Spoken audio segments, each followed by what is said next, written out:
Two funds can own almost the same investments, charge low fees, and follow the same market. Yet one is called an ETF and the other is called a mutual fund. The difference is not just the label. It changes how you buy, sell, price, and experience the investment. At the simplest level, both ETFs and mutual funds are baskets. Instead of buying one stock or one bond, you buy a piece of a fund that may hold hundreds or thousands of investments. That basket can be broad, like the total stock market, or narrow, like one sector. Funds solve a practical problem. Most beginners do not want to research every company, place hundreds of trades, and rebalance everything by hand. A fund lets many investors pool money together, so the fund can hold a diversified portfolio and manage the daily mechanics behind the scenes. When you buy a fund share, you do not personally own each individual stock certificate inside the fund. You own shares of the fund itself. Those shares represent your proportional claim on the basket, including gains, losses, income, and expenses that flow through the fund structure.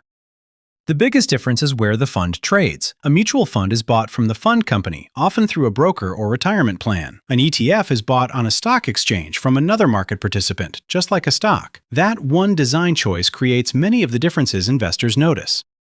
A mutual fund does not trade second by second. If you place an order during the trading day, the order waits. After the market closes, the fund calculates the value of everything it owns. Then your buy or sell happens at that end-of-day price. An ETF trades throughout the day. Its market price can move as buyers and sellers place orders. If the market is open, you can usually buy or sell right away. This can feel more flexible, but it also means you are exposed to live market pricing and trading behavior. Both fund types care about net asset value, often called NAV. This is the value of the fund's assets minus liabilities divided by the number of shares. For a mutual fund, NAV is usually the actual transaction price. For an ETF, NAV is more like an anchor. Imagine a fund owns assets worth $100 per share at the end of the day. A mutual fund investor who placed a valid order gets that calculated price. An ETF investor may buy around that value during the day, but the exact price depends on the exchange market at that moment. Because ETFs trade on exchanges, their market price can be slightly above or below the value of the holdings. Above NAV is called a premium. Below NAV is called a discount. For large liquid ETFs, the gap is often small, but it is still part of the ETF experience. ETFs have a special creation and redemption system involving large institutions called authorized participants. They can exchange baskets of securities for ETF shares or ETF shares for baskets of securities. This process helps keep ETF prices close to the value of the underlying holdings. Most everyday investors do not interact with that creation system directly. What they feel is simpler. Mutual funds feel like placing an order and waiting for the final daily price. ETFs feel like trading a stock, where the price is visible, moving, and available during the day. If this kind of clear money explanation is useful, consider subscribing. This channel is here to make investing terms feel less intimidating, one concept at a time. Now let's keep going, because the wrapper is only part of the story. A common misunderstanding is that ETF means index fund and mutual fund means active fund. That is not quite right. An index fund follows a benchmark. An active fund uses managers to choose investments. Either style can exist inside an ETF wrapper or a mutual fund wrapper. Think of the fund wrapper as the container and the investment strategy as the recipe. A glass jar and a metal can might hold the same soup. In the same way, an ETF and a mutual fund can hold very similar portfolios if they follow the same strategy. Both ETFs and mutual funds usually have an expense ratio. This is the ongoing cost of managing and operating the fund, expressed as a percentage of assets. It is not usually charged as a separate bill. It is built into the fund's results over time. Beyond expense ratios, the cost experience can differ. Some mutual funds have sales loads, transaction fees, or redemption fees, although many do not. ETFs may have brokerage commissions at some firms, though many brokers offer commission-free ETF trades. ETFs also have bid-ask spreads. The bid is what buyers are offering. The ask is what sellers are demanding. The spread is the gap between them. When you buy an ETF, you often pay the ask. When you sell, you may receive the bid. For heavily traded ETFs, the spread can be tiny, but it still matters. Because ETFs trade like stocks, order type matters. A market order aims to execute quickly at the best available price. A limit order sets the worst price you are willing to accept. For beginners, limit orders can be a simple way to avoid surprising prices in fast markets. Mutual funds remove some trading decisions. You usually enter a dollar amount, submit the order, and receive the next calculated NAV. There is no bid-ask spread on your personal trade in the same visible way. The trade-off is that you do not know the exact price until after calculation.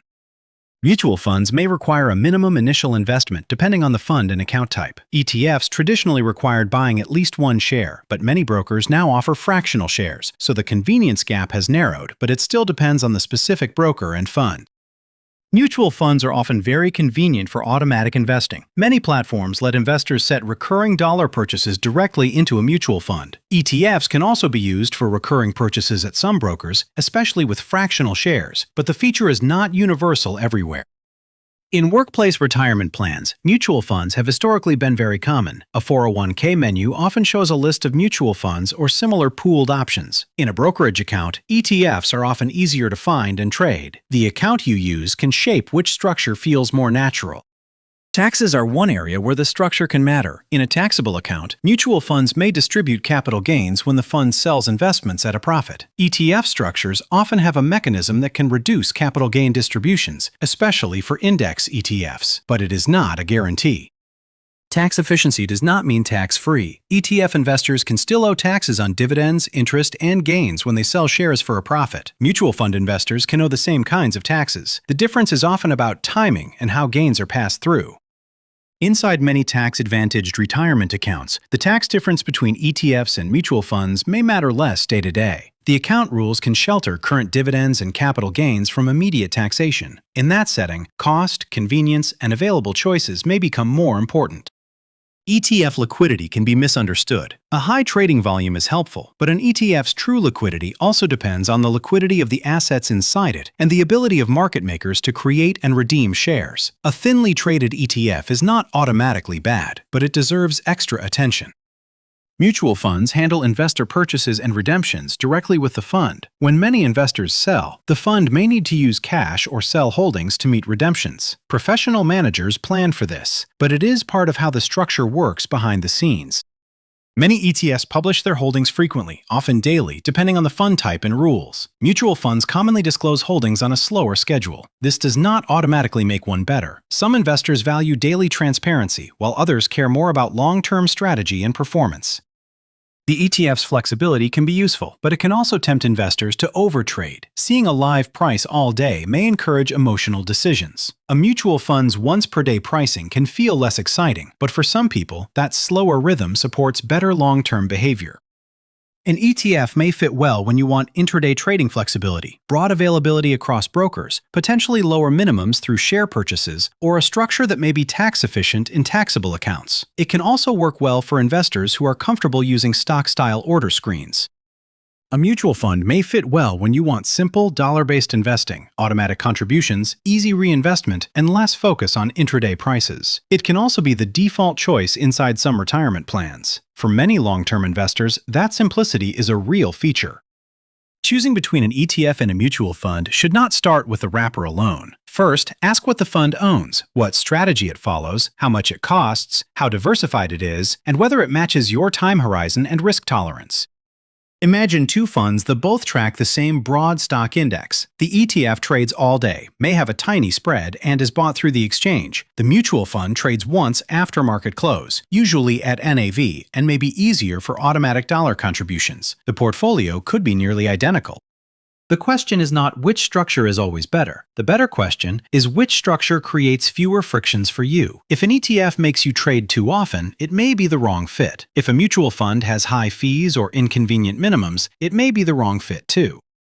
ETFs and mutual funds are both ways to own a diversified basket. The real difference is the investor experience. ETFs behave more like stocks on the outside. Mutual funds behave more like pooled accounts priced once a day. Underneath, what matters most is still the investments, costs, taxes, and your behavior. If you still have a question about ETFs, mutual funds, index funds, or how to compare two specific fund types, leave it in the comments. Your question might become a future explainer. And if there is another money topic you want made simple, suggest that too.